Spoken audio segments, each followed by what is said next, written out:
Hello, hello. And if you're listening to this uh, December 31st or after 2025, uh, Happy New Year. If you're doing it in the summer, happy whatever.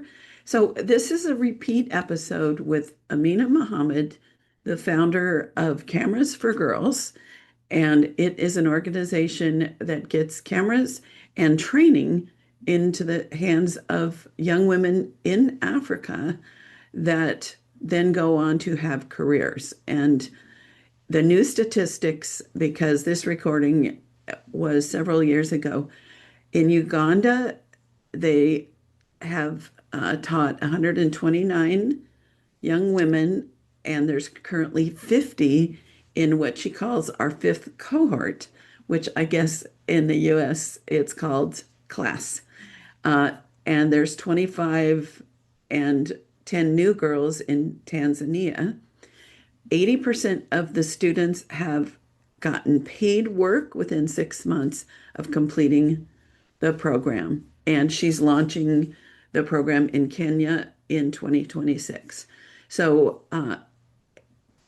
this time of year, it's just so nice to see what we can do for others because besides the satisfaction of giving, it is also surprising how many wonderful things come our way. So that's it. Enjoy the episode, and we'll see you next week. Bye. One life is all we have, and we live it as we believe in living it. But to sacrifice what you are and to live without belief, that is a fate more terrible than dying.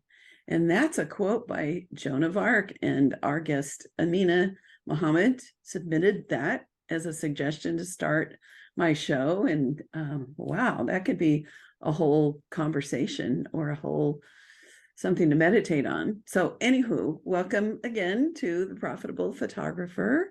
I am still Lucy Dumas, and I am encouraging you to find this show on YouTube and please subscribe. I want more people to be able to see the happy, lovely faces of the people that I'm interviewing and be able to find us on that channel. So it would be a huge favor if you would do that. If you comment, if you listen to other ones, that is even more fun. So, I'm excited to talk to Amina today.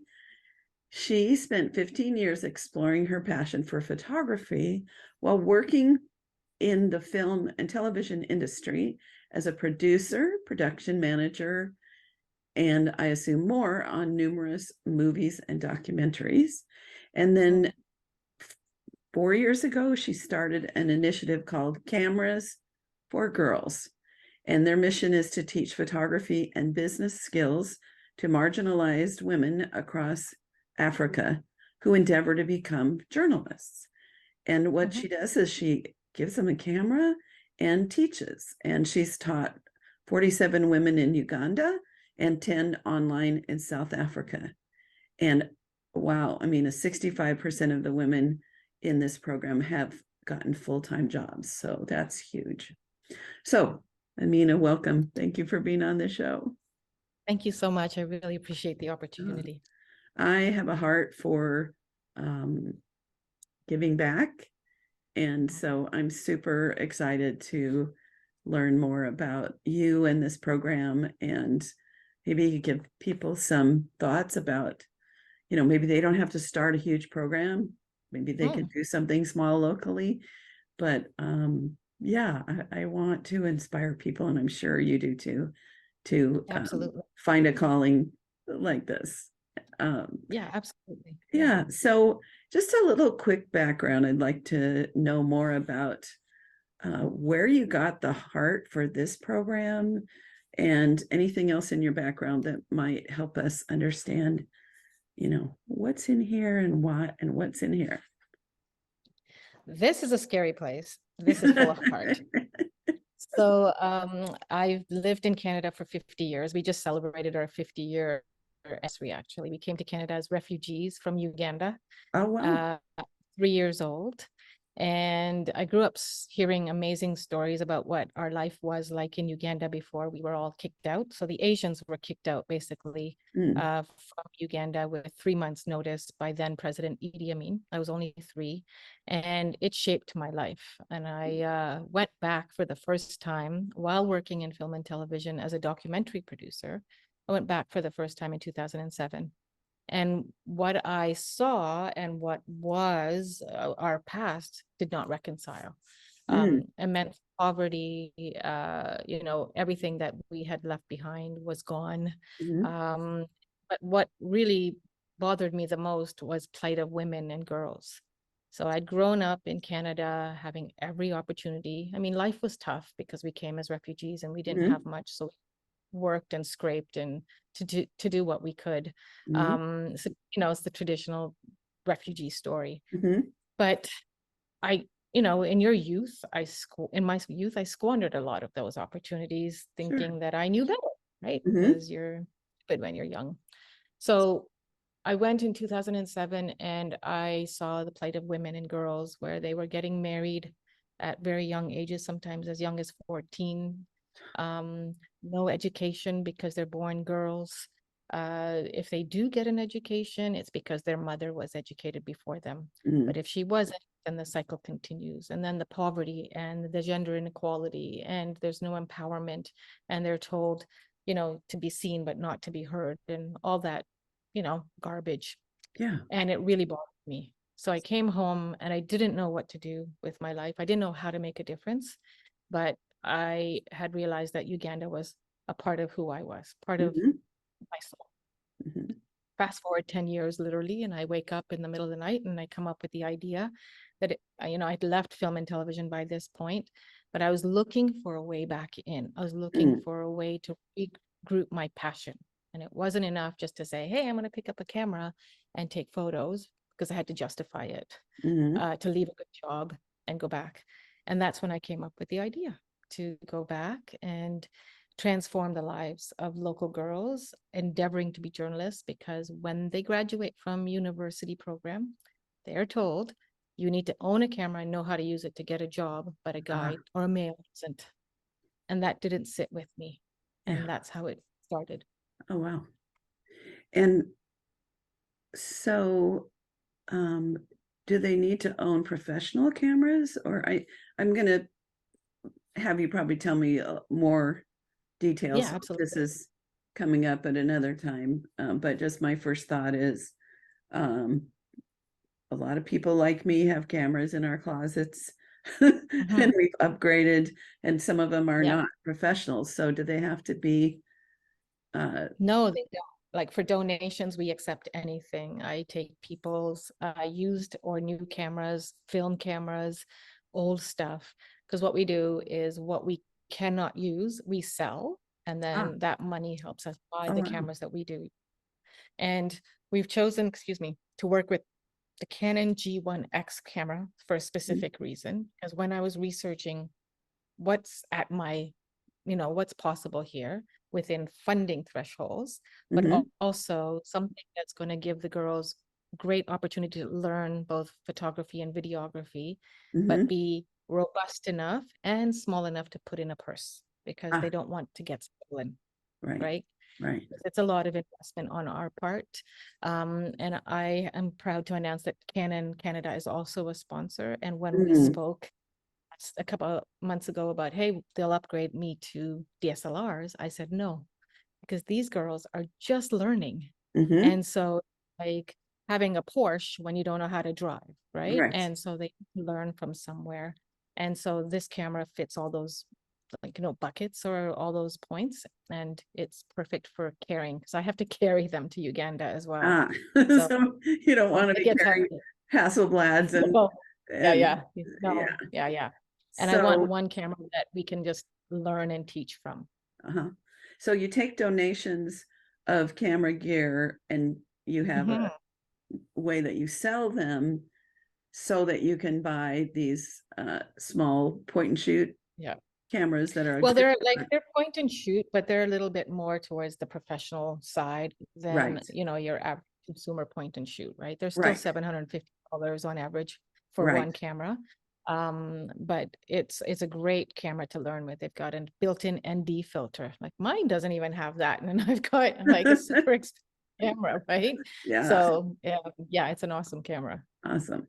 So I'll ask you this again, but in the show notes for the listeners, I'm sure there is a place that you can click Yes. on to learn more, to donate.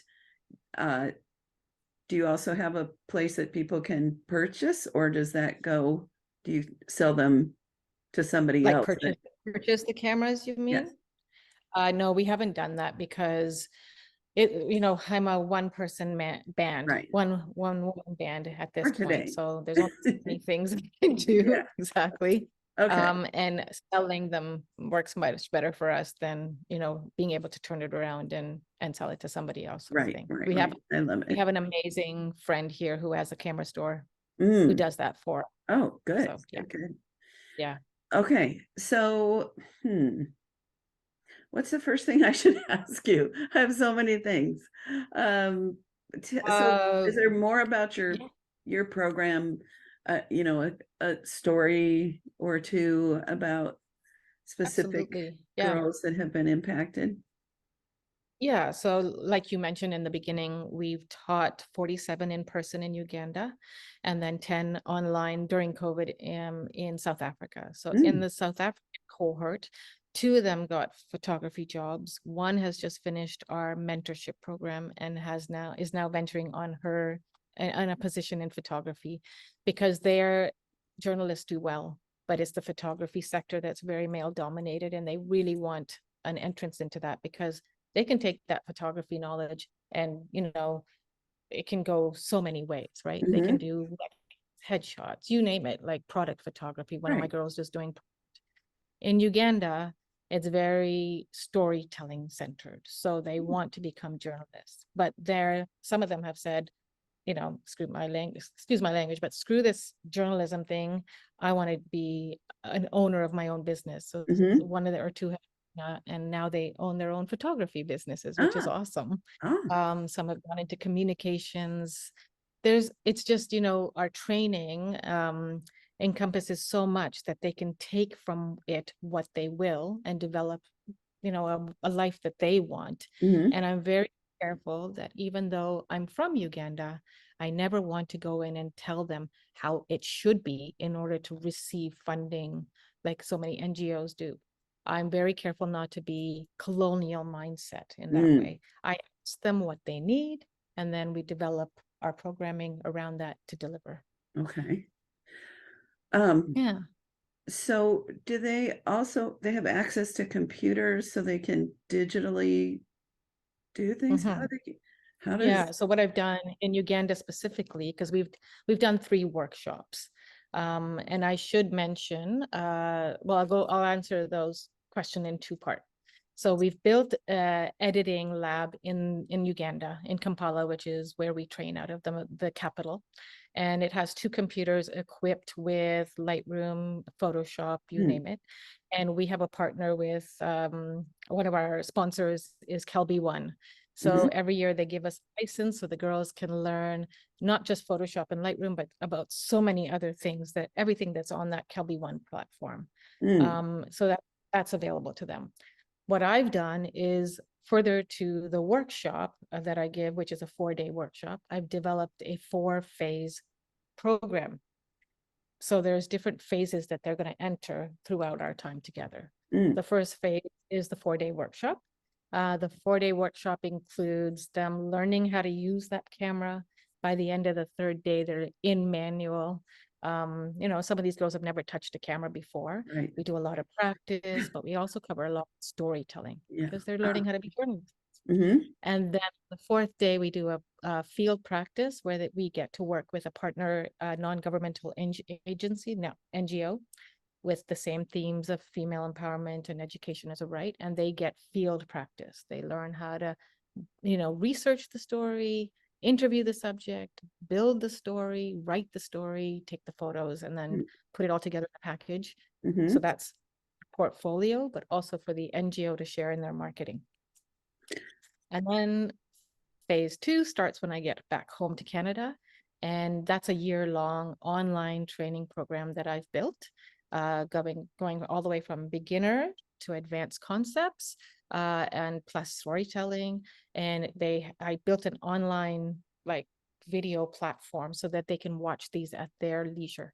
It's Because great. the challenge we have is that they don't always have internet access at the time that I'm training, or they can't always jump on the internet because many governments will sequester that internet. So I built this so that they can have access 24/7. And then I also do Friday sessions for 1 to 2 hours. I teach them something new. We talk about their photos. They get to learn and meet other girls. And it's a very networky kind of thing.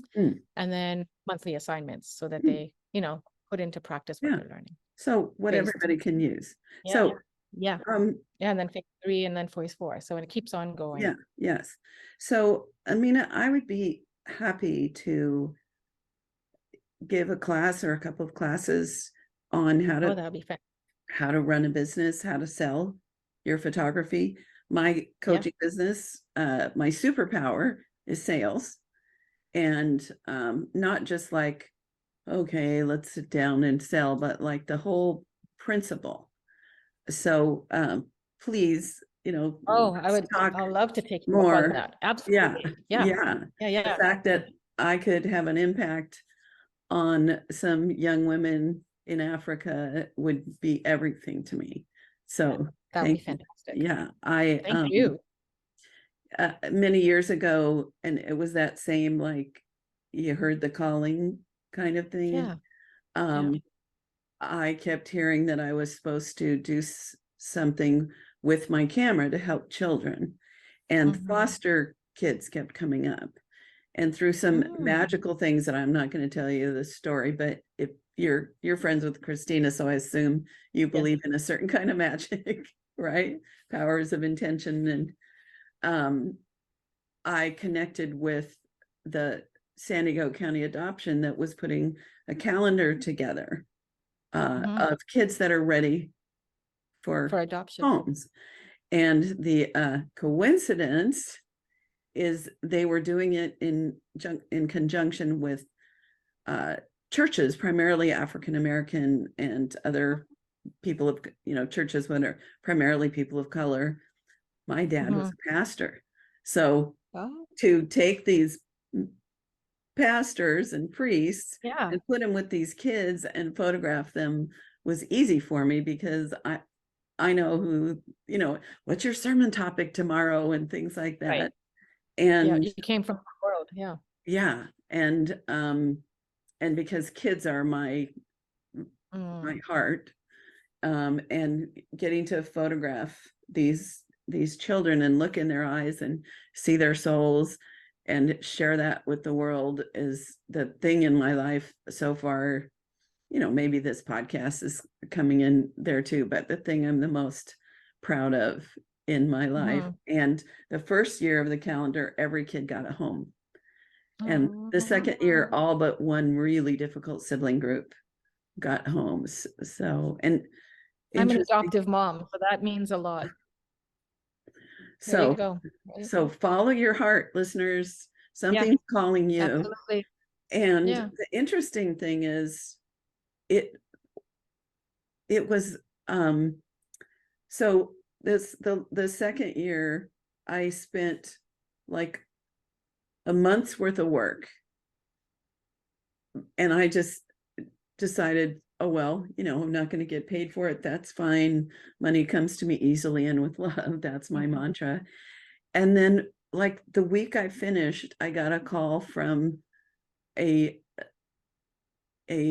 assistant to a golfer's wife that's very famous, and they became clients of mine every year for 8 years. And I feel like it was a direct appreciation from the universe or whatever. You did your part, so we're going to fill in the financial loss and more with Yeah, this family, absolutely. which wasn't my intent, but givers receive when we're open to it. So everybody Mhm. listening, I love that. listen to that Yeah, calling. So absolutely. yeah, it's if I told you all the magical coincidences of how this all came about, you'd be like, yeah, that was meant to be. But just the one little, because some listeners might be like, well, what is it? So right when I was getting that little ding, ding, ding, ding, ding, there was a Yep. committee meeting saying we need to do a calendar and we need to find a photographer. While I'm over here, unbeknownst to me, Yeah. this was in the works, and then how we all found each other was another cool thing, and it morphed into this program called the Heart Gallery. I don't know if that's still going on, but it was a national program of photographers photographing foster kids that are ready for placement and doing big prints and having exhibits in their city. That's amazing. Pretty Wow. cool. Pretty Yeah. cool to be involved with that. All right. Yeah. So um my question was, how do you okay, that question doesn't make sense. How do you give back and make the world a better place? I think you already answered I'm that. doing my best, right? I mean, I think we all have inherent gifts inside of us, Hmm. whether it's photography, art, spoken word, whatever it is, right? We all Hmm. have something we're really, really good at. And it doesn't take a lot to pass it on to somebody else who might be looking for that skill, who might be looking to learn about that. And, it doesn't always have to be in exchange for money. And I think many times people say, okay, well, I've got this skill and I'm going to put a course together and I'm going to sell it to as many people as I can. But there's nothing there about goodwill and generosity. And I think that's what I think that's what we're lacking in this world. It's, I've seen a lot of people, and I don't want to be broad, but it's a lot of, what's in it for me sort of mindset. Hmm. I really want to inspire people to think like, how else can I make this world a better place? Because there's Mm. a lot of crap going around, right? Environment, women's issues, Me Too move. Like there's always something. And we need to sort of put the brakes on all of that and look at how do we collectively come together to make this world a Mm. better place? Yeah. And what I find is, even when I'm just doing something, because I'll get overwhelmed, like I want to Mhm, fix it all. Like mhm, right now, one of the things that's currently heavy on my heart is women from the dawn of mhm, time until now, mhm. even in my neighborhood with my coaching clients, women still are not equal. No, Women, like, why are men in charge? I love yeah. men, but just because they're stronger and we have babies, that Yeah. doesn't and it's after 50 years as a feminist, it Yes. just astounds me that things have not changed even in first world countries as much as I would have thought. My Yep. coaching clients who are Yep. women still overall are expected to find a way to pay for childcare if they're going to be working in their business. Mm. So Or do double duty. If you can't find childcare, do the childcare right, and still run business and run the home and da da right, da da da da. right. Yeah. Yeah. Working on a Yeah. business. And what when you were sharing about it's not just in Uganda, but worldwide, Oh uh, yeah. there are so many countries where women are not educated, and the leaders are not connecting the dots, that these are the people that are raising the people of tomorrow. Even Hmm. if you only wanted men to succeed, you Hmm. want their mothers to be Yeah. educated, you want their mothers to be healthy, you want Yeah. them Because it passes down generation to generation and it right. changes that it breaks the cycle, right? It breaks the cycle of people not being educated, it breaks the cycle of poverty, breaks the cycle of gender inequality, all of those, right? Right. And they're showing now that with the environment, people are starting to also talk about how does that frame around gender equality, Mm, because males get more affected by environmental issues than males, hmm. right? It's the females who run these homes in 90% of the world's homes. It's the Right. female. So if Right. you're not going to give her, if you're not going to empower her, if you're not going to give her that voice, if you're not going to give her autonomy, she's the one who's going to make the difference at the end of the day. Right. Right. It's been proven that if you give a woman $1, she can stretch that to $1.25. Right. If you give a man $1, it's going to stop at dollar or Adult. less, right? Right. Yeah. Right. And And especially in the like, developing world, that makes a even if huge difference. even if you only care about men, it's Yeah, smart to empower their mothers and their sisters, because absolutely. the Yeah, yeah. sisters are, a lot of times, if the mom is working, the sisters are going to be the ones that are helping raise their Mhm. younger brothers and sisters. So the logic of it, it just, I was a social science major. So Mm. my brain has been trying to come up with, like, why is it still a thing? But, we can't answer that today, other than if, No, if we but do, like, it's funny. I have to say that when I started this, those themes were not even in my head, right? Gender empowerment and mhm, all of these societal norms that you'd expect. They were not even in my radar because I grew up here. But once mhm, I started working in Africa and seeing how life is so different, I'm like a proud feminist. It's not a dirty word anymore, mm-mm, right? It's like something to be proud of because you can make change in a very small, significant way. It doesn't have to be grand. right, It's a drop in the bucket, maybe some will say, but it's my drop in the bucket. And through that, I'm changing the lives of those 47 women, and they will change the lives of the next 47 women. And it'll right, be like it's a small movement, right? right. It's something that can change. And it just takes one tool, a camera, to make all of those ripple effects I happen. know, that's amazing. Yeah, to me, the definition of feminism is believing that women are people. you know Yep. Simple as that. yeah, simple as Imagine. that. Yeah, imagine. And that we don't, I love what you said about that, using whatever is our gift, Mhm. we can make a difference. Do you know the starfish story? No, remind Oh, me. I love this story, and it's so what you're doing. So there was a storm. I always picture this somewhere like Cape Cod or a Right. beach in Maine. So there's a big storm out to sea, and it sweeps all kinds of starfish onto the shore, like thousands. And if they stay on shore, they're gonna dry up and die. And there's a Right. man walking along throwing starfish back into the water. And no, let's say it's a woman. Sorry for my men listeners. I love you too. So there's a woman throwing starfish in the ocean to save them. And someone comes up and says, you know, there's thousands and thousands on the beach. You can't save them all. And she says, but I Mhm. can save this one. Right. So Yep. that's what you're doing, Absolutely.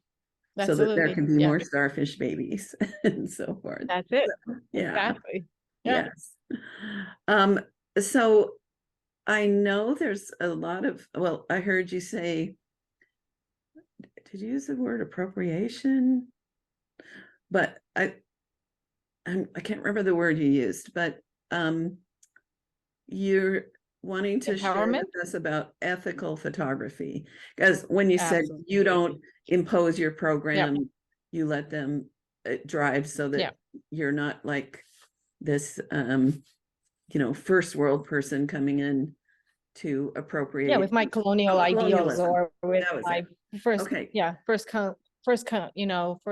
world sensibilities, right? Right. Thinking that we live, which I did before I even went to Africa, is the same as how they live, right? Right. Right. Um, but it's also about ethical photography. So I was, until recently, running my own travel and tourism company, doing photo tours. Now I'm going to be working with another company. And so the thing that I would really be cognizant of is bringing people from, say, Canada and the US to Africa. And we visit a lot of different tribes, Maasai being one of them, right? Mm-hmm. I always teach that don't travel, regardless of where you're going, don't travel and just be happy snapper. Mm-hmm. Understand the culture that you're visiting, whether it is Italy, whether it's Africa, wherever it is. Understand that culture and the people and what makes them tick, and about their food, and about how what time of day they eat. Do they have siesta? Do whatever. What are their cultural practices, holidays? Why do they dress that way? In Africa, and especially in Uganda, 54 different tribes, and each one is very different from the other. So when Wow. you go round, you're being like really learning about the different people, and to segment as, oh, they're just African, is doing them a disservice, and yourself as well as a traveler slash photographer. And you always want to ask for permission. Don't just snap away if something really interests you. Ask them, may I take your photo? And tell them where you're going to be using it. In this advent of living in social media, all we care about is our next photo and getting those likes. But Mm-hmm. what's the story behind it, right? Yeah. And especially wildlife photography. Is that animal being put in danger for you to get that shot? Hmm. So Because I see that. I see wildlife, that like if every someone goes to Africa and they're safari, right? I mean, safari. So yeah, how do you animals learn being those put in things? danger. I think I've done a lot of trips now. And I do a lot of reading. I'm an avid reader, a lot of studying, a lot of talking to other people on the ground, speaking to my guides, really learning from them as Mm-hmm. to their local, what are the local cultures and practices around photography. And you will see in Uganda, especially, a lot of people going like this. And if they do that, they're not saying hello, they're saying, don't take my photo. Mm-hmm. And I always say thank you, and I move on, right? Mm-hmm. And it's learning and Yeah. respect, a lot of respect, because So it'll change photography as well. It'll change how you see the world. yes, yes. So what I hear you saying is if you get really curious before you go about what the situation is, who the people are, what the culture is, and Yeah. then respectful, where now, how do you ask permission if you're seeing something happening that is In the moment. in the moment? You can't stop and say, okay, walk by there again. Make sure you Yeah, stand in this exactly. doorway I will with, literally be like, pick up my camera, and I'll go like this, and they'll say no, and I'll be like, thank you. That's it. But my guide uh, will be very important in that respect as well, because he knows the local culture. He might have taken us to a place where he's been many times, and he's already Mhm. broached the subject of, I'm bringing people, can they take photos, right? And that's already been handled. But Okay. I'll give you an idea. I'll give you an instance. So we were on a tour in 2019, and one of my guests saw a little girl sadly on the sidewalk defecating, and she was clearly malnourished. Mhm. Um, and she went to take the photo, and I put my hand on top of her hand, like camera, and I brought it back down. I said, poverty porn has no Mm. place in your repertoire of Oh, photos, because what are you proving here? What is it helping? It's not anything to do with raising funds for a charity. It's just something you're going to share on social media. Is it going to change the conversation? And right, she said, I guess not. And I said, then you don't take the photo, right? And right. so it's our job as photo guides or tour operators to also educate our guests, right? But Mm. respectfully, because Mm. they don't know either, right? Right, So, um, and those images get seared on your brain. You don't necessarily need to take photos of them. right, right. Yeah, I'm Yeah. thinking we've had conversations about this, uh, about homeless people right Yeah. here downtown, all of our downtowns or wherever. And it's that same question. Definitely we can get some very compelling images, but the question is, should we? Yeah, Now, but if you're a absolutely. journalist, how is that different? If you're, I'm teaching my girls respectfully approach your subjects. Even if you are Ugandan and you're living in Uganda and this is your culture, learn how to approach your subject, have a conversation, get to know them before you even take out your camera. mm, Because when you do take out your camera, now they know you, they know what your purpose is, they understand why you're taking their photo, and they're more apt to say yes. But if you just bring up your camera and you want to take a shot and they don't know who the hell you are, you're never going to get anywhere. yeah. So I'm still baffled about then how do we get candid photos? Because once you have any contact, the Yeah. moment is Street over, photography is the huge, right? story Yeah. is over. Yeah. So what are your, it sounds like that I is, think it depends on where you are. I mean, I haven't done street photography in a long time, but I don't hide my camera if I'm doing street photography, but I also don't have my massive lens or big lens, right? I have a small camera, Mhm. walk around, and it all depends on where I am and what the images are. If it's people walking by on the street, I'm like, it's not going to hurt anybody. But if it is a homeless settlement or something that's something that marginalizes the society further, then I Mm, say, do it, put your camera down. But that's just a yeah, personal thing, right? yeah. I can't preach about everybody, but and it all depends on, at the end of the day, are you selling those images? Then you need to have you need to have written consent at the end of the day. Um, yeah, it's a big question. And so what I'm Yes. hearing is really think about, uh, let's say you happen to capture something that is like amazing in terms of journalism, storytelling, composition, all the above, but it might hurt somebody. Ask, do I really need to show this? Do I, when you, Absolutely. like with street photography, is this, Yeah. uh, I love what you said, further hurting a marginalized community or Society. person, Yeah. or Yeah. causing more I was pain just in Africa in July, and I have amazing images of 3 different tribes in Tanzania, and I won't share them. mm, Not because I didn't get approval or written consent, but there's it won't do anything to um change the story. mm, So why yeah, share it? yeah. Photography is such a powerful medium, and putting our heart and our eyes, connecting those is Yeah, what yeah. I hear you saying. Connect the dots. Yeah, I think so. Yeah. And Yeah. it really has made me uh I don't know, a better traveler, a better photographer, Mhm. more compassionate. Yeah, I love I it. just want to meet people, get to know them, right? Right. Before I even bring a camera.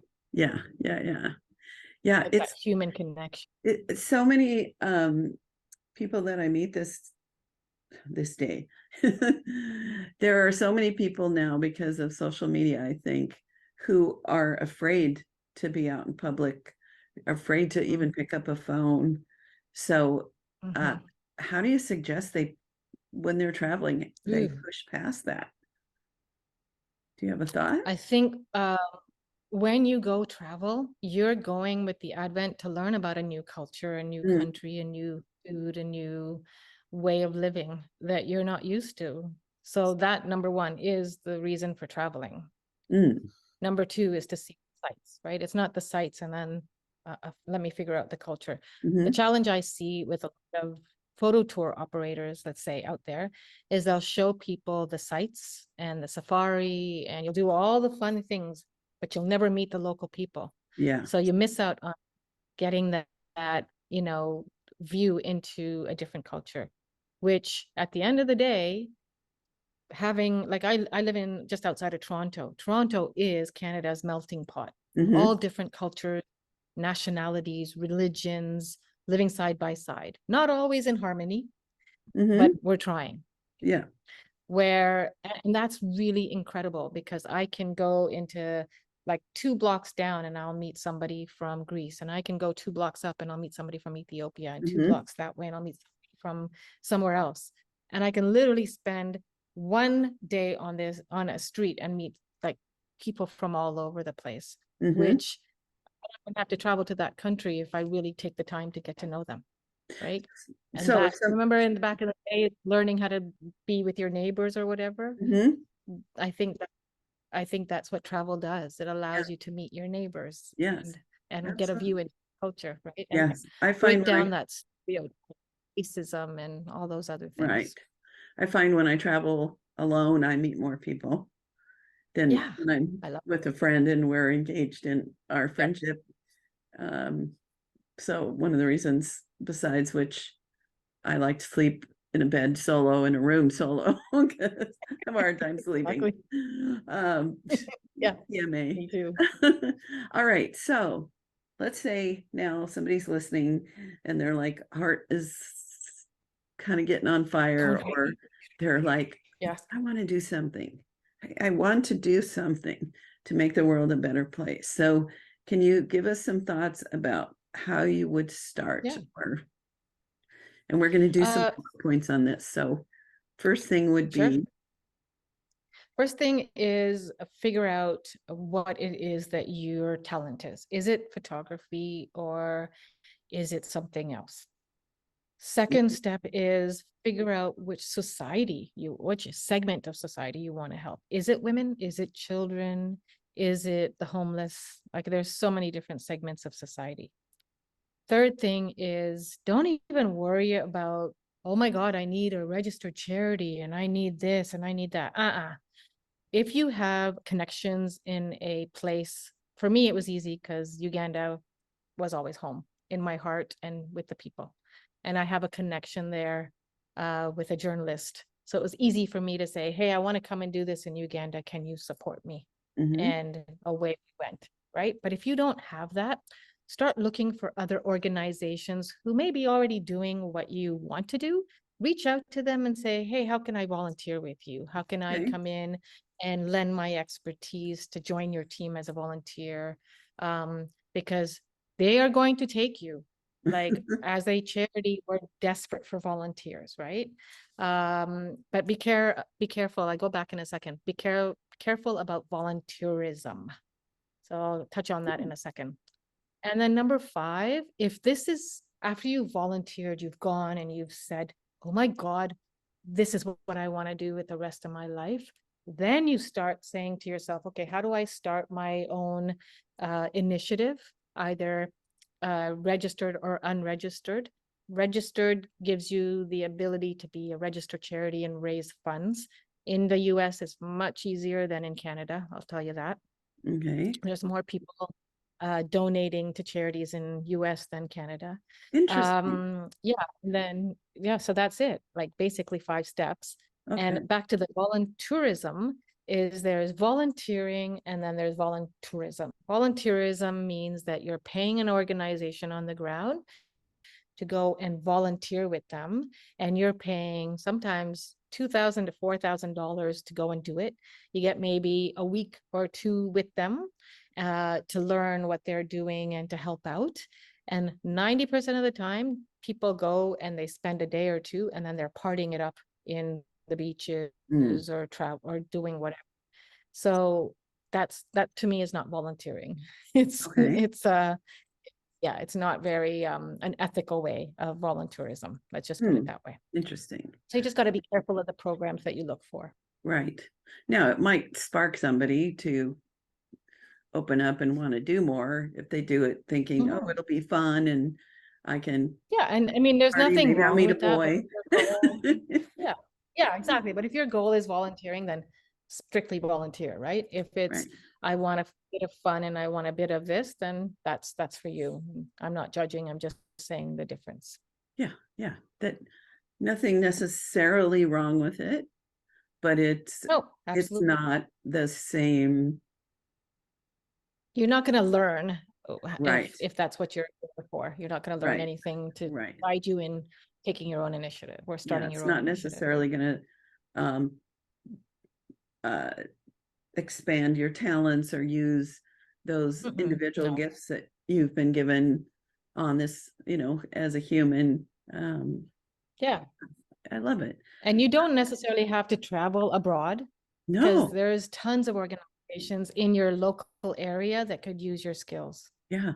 Yeah. right? Like women's shelters, you could offer your photography skills and go in, offer to take headshots of women who are desperate to get back into the workforce, but Mm, lack the finances or lack the resources to get this done.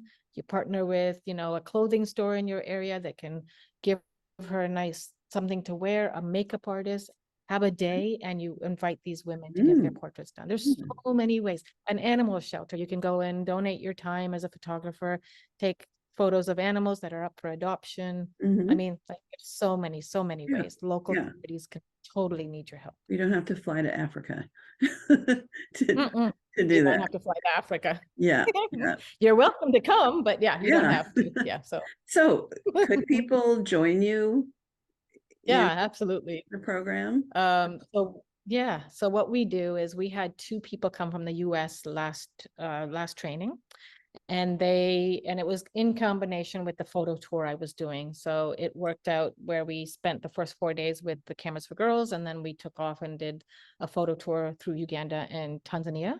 Mm, But as I mentioned, I'm closing that part down and joining another company. So I bring people who want to really immerse themselves, get to know the girls, get to see what we do on the ground. Some of them are photographers, many of them are not. They want to learn photography themselves, or they just want to be in an immersive area where they can really see the work on the ground. So there's so many different ways to participate. mm. Yeah, I think we could talk for a few more hours or days or weeks. It just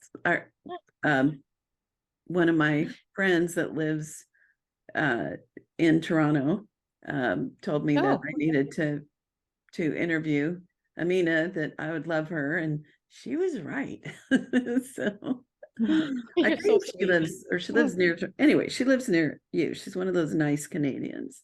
So yeah. Yes, she's a Although I'm very lady. surprised as an American that there's more donations and volunteerism in Oh, America yeah. than in Canada, because we Well, think you guys are in charitable, charitable. yeah. Yes. Charitable giving is huge in the US, Yeah. more than Canada.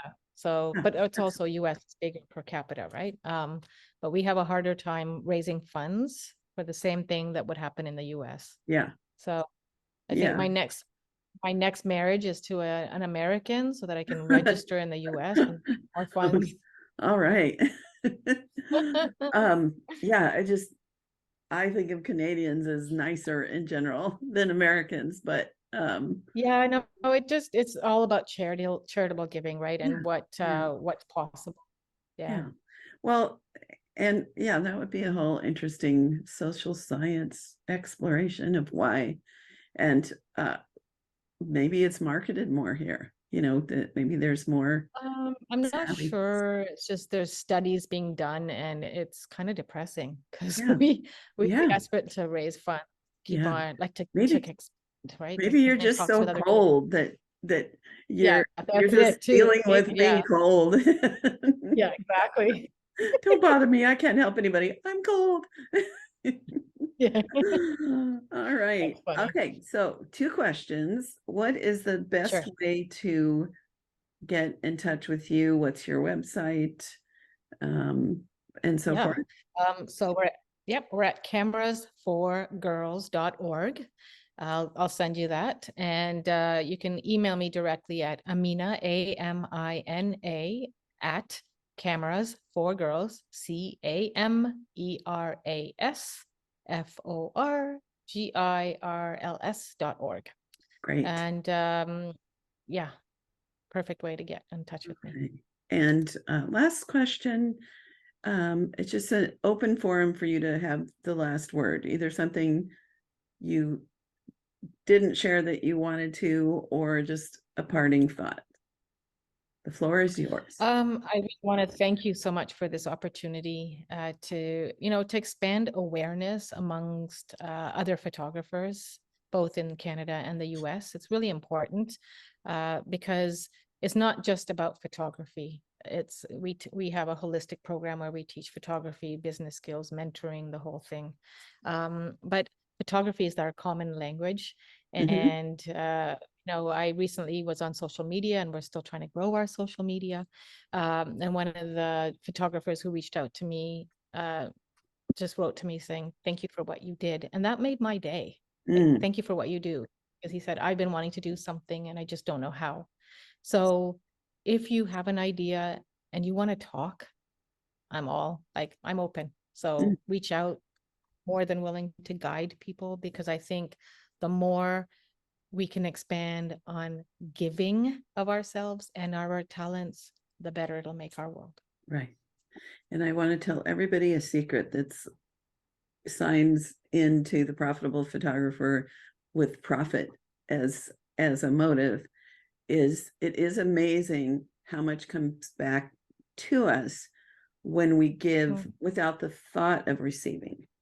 So to Absolutely. me, and quick little story, my local photography chapter, Professional Photographers of America, when I was president many years ago, I had a past president's luncheon, and I had everyone still alive that had been a president to come and year by year, I asked them to share what happened during their year. And it Mhm. started in the 50s. And Wow. it was like, and they limped along, and, just some people, 10 people, 15 people. And then they decided to do some charitable photography to give back. Mhm. And from that point on, the group grew. It was solid. It was like financially stable. Uh, that there's something about, and it may be the way it expands us so that we're more Mhm. capable, or it might Right. just be the universe or the angels or whoever takes care of these things, just expressing gratitude uh, in a Absolutely. real world way. So uh, giving is profitable, and Yeah. even without any money coming back, the joy of knowing we're making a difference in the world, is more than money, is better than money, right? Yeah, Yeah. absolutely. And they've shown that giving actually makes you a happier person. Yeah. Yeah. Well, thank you so Yeah. much. And stay Oh, tuned thank you. um, for my wrap up. So it's been a delight, Amina. Thank you for being on the show. Thank you so much. I really appreciate it. Bye for now. So I'm back. It's just me, but I know I'm enough. So before I do my little quick wrap up, um, just a reminder, please go to YouTube and subscribe and share these videos with your friends. I understand that a lot of people now are getting their podcasts through the video aspect. And of course, feel free to share on any other platform wherever you're listening to this if you're not looking at it. But that would be a huge favor to me right now. Um, and so I just love this conversation. First of all, isn't it incredible what she's doing and how she's officially impacted the lives of 57 women? But just think about the lifetime and generational impact, empowering women to be able to um, be educated in an art form that's very marketable. It's fantastic. And so I hope that this sparks some thoughts in you about, big or small ways that you can use your talents, use your passions to support other people, to help make the world a better place. We need each other. We're one species. It's one world. But you can do it with your next door neighbor. You don't have to go to Africa. And then I asked her well, she talked about ethical photography. I thought that was really valuable to think about whether a photograph that you're taking, especially of a person or an animal, has potential to improve their lives, is kind, she used the word like photographic porn, or there was another, anyway, the ethics of what we do. I really appreciate her bringing that up. And then if you're feeling a burning desire in your heart or in your mind to maybe do something, she suggested, first of all, think about what you're talented at. Second, what segment of society you would like to help. Next, don't worry that you have to register or start something. You can look for places to volunteer. And then if you discover that this is something you love to do, then check out whether you want to register so you can fundraise, or, you don't have to fundraise for things. Get out there and do it. So thank you again for listening. And I know this has been a very special episode for me, and hopefully it's touched your heart and gotten you excited. And if you want to donate to her, I'm sure that if you go to her website, there's places to donate either cameras or money. So that is all for now. And I adore you all in 91 countries and counting, even if I haven't seen you. Yeah, I'm so grateful that you're here, you're listening, and you're doing the thing I asked you to do. Subscribing on the YouTube channel. Okay, bye for now.